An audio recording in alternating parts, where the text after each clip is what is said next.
Vitajte na mojom kanáli, priatelia. Dnes sa budeme rozprávať o téme, ktorá trápi mnohých z nás. Ako sa oslobodiť od negatívnych ľudí v našom živote. Všetci sme obklopení energiou a niekedy sa stretávame s ľuďmi, ktorí nám túto energiu skôr uberajú, než by ju mali obohacovať.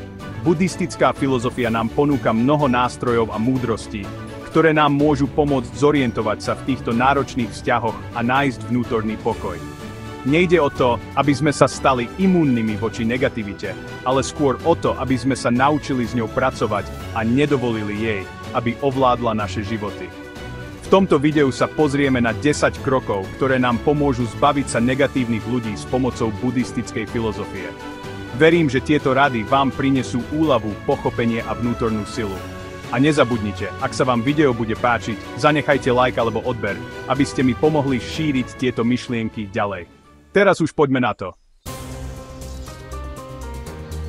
Prvým krokom k oslobodeniu sa od negativity je jej rozpoznanie. Je to ako s chorobou. Kým si nepriznáme, že sme chorí, nemôžeme sa začať liečiť. Skúste sa na chvíľu zastaviť a zamyslieť sa nad tým, čo konkrétne v správaní daného človeka na vás pôsobí negatívne. Je to jeho neustála kritika, ktorá vás oberá o energiu. Alebo je to jeho pesimizmus, ktorý vás vťahuje do víru beznádeje. Možno je to jeho nedostatok podpory, ktorý vo vás vyvoláva pocit osamelosti. Identifikovanie týchto negatívnych impulzov je kľúčové. Keď si uvedomíme, čo nás bolí, môžeme začať hľadať spôsoby, ako sa s touto bolesťou vysporiadať. Nejde o to obviňovať druhých, ale o to, aby sme pochopili samých seba a to, ako na nás pôsobí energia okolia. Pamätajte, že sloboda od negativity nezačína akciami vo svete okolo nás, ale vo vnútri nás samotných. Začína sa uvedomením. Druhým krokom je snaha o pochopenie. Buddhizmus nás učí, že každý človek si nesie svoj vlastný príbeh, svoje vlastné trápenia a radosti. Aj tí, ktorí sa správajú negatívne, konajú často z miesta bolesti a frustrácie. Skúste sa vžiť do kože toho druhého. Možno sa cíti nepochopený, osamelý, alebo sa trápi problémami, o ktorých vy ani netušíte. Praktizovanie empatie neznamená schvaľovať negatívne správanie, ale snažiť sa pochopiť jeho korene. Keď sa na svet a na ľudí pozeráme s väčším pochopením a súcitom, mení sa aj náš postoj k ním. Z hnevu sa môže stať súcit, z frustrácie pochopenie. A niekedy, keď dáme druhému človeku pocítiť, že ho vidíme a počujeme, dokáže to zlomiť jeho obranné mechanizmy a otvoriť dvere k pozitívnejšej komunikácii. Pamätajte, že každý z nás bojuje svoj vlastný boj.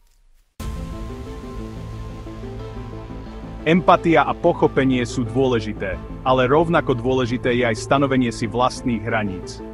Buddhizmus nás učí o súcite, ale aj o múdrosti. A niekedy je najmúdrejšie chrániť samých seba pred negatívnymi vplyvmi.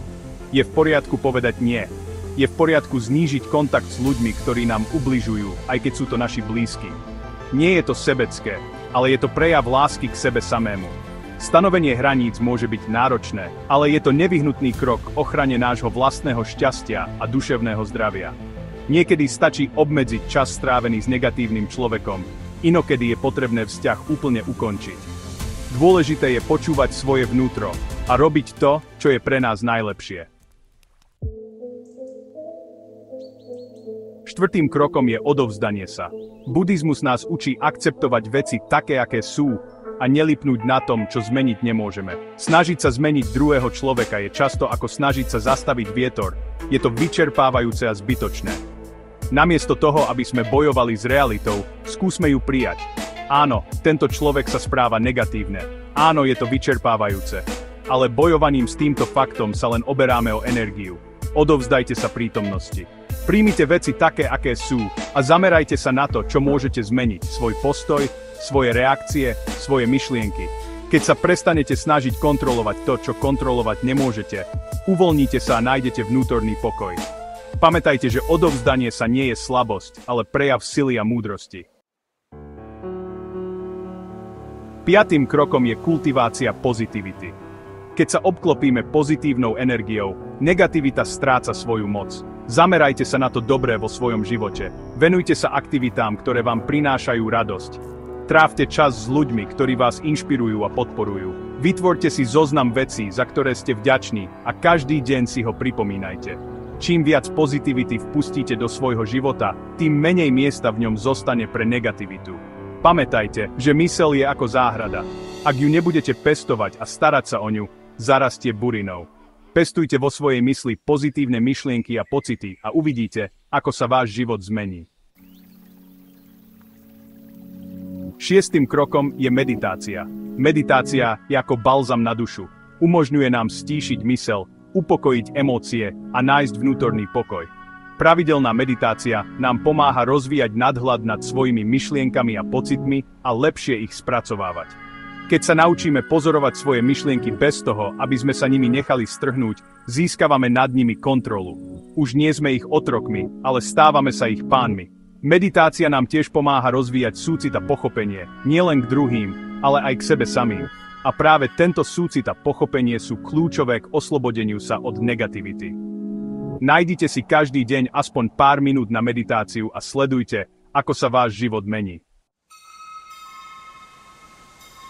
7. krokom je prijatie zmeny. Buddhizmus nás učí, že všetko je nestále, všetko sa mení, vzťahy nie sú výnimkou. Niektoré vzťahy sa rozvíjajú, iné sa končia. Je dôležité si uvedomiť, že nie každý, kto vstúpi do nášho života, v ňom zostane navždy. Niektorí ľudia sú nám daní ako učitelia, iní ako spoločníci na ceste. A keď sa cesta skončí, je čas sa rozlúčiť. Niekedy je to bolestivé, ale je to prirodzená súčasť života. Prijatie tejto nevyhnutnosti nám dáva silu ísť ďalej a otvárať sa novým možnostiam.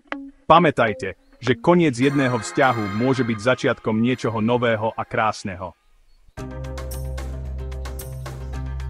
8. krokom je kultivácia pozitívnych vzťahov. Keď sa zbavujeme negatívnych ľudí vo svojom živote, je dôležité zaplniť prázdne miesto ľuďmi, ktorí nás obohacujú a robia šťastnými. Venujte čas budovaniu vzťahov s ľuďmi, ktorí vás inšpirujú, podporujú a rozveselujú. Trávte čas s rodinou a priateľmi, ktorí vás milujú a vážia si vás. Vytvorte si okolo seba kruh ľudí, ktorí vám dodávajú energiu a pomáhajú vám rásť. Pamätajte, že si zaslúžite byť obklopení láskou a pozitivitou. 9. krokom je požiadanie o pomoc. Niekedy je ťažké čeliť negatívnym ľuďom a situáciám o samote. Nebojte sa obrátiť na priateľov, rodinu alebo odborníkov o pomoc a podporu. Rozhovor s niekým, komu dôverujete, vám môže pomôcť získať nový pohľad na situáciu a nájsť nové stratégie na jej zvládnutie. Terapeut vám môže poskytnúť nástroje a techniky na zvládnutie stresu, úzkosti a negatívnych emócií. Pamätajte, že požiadať o pomoc nie je prejav slabosti, ale sily a odvahy. 10. a posledným krokom je odpustenie. Odpustenie neznamená schvaľovať negatívne správanie druhých, ale oslobodiť sa od hnevu a odporu, ktoré v sebe nosíme. Odpustenie je dar, ktorý dávame predovšetkým sebe.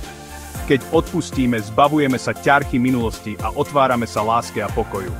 Odpustenie môže byť dlhý a náročný proces, ale je to cesta k vnútornému uzdraveniu a oslobodeniu.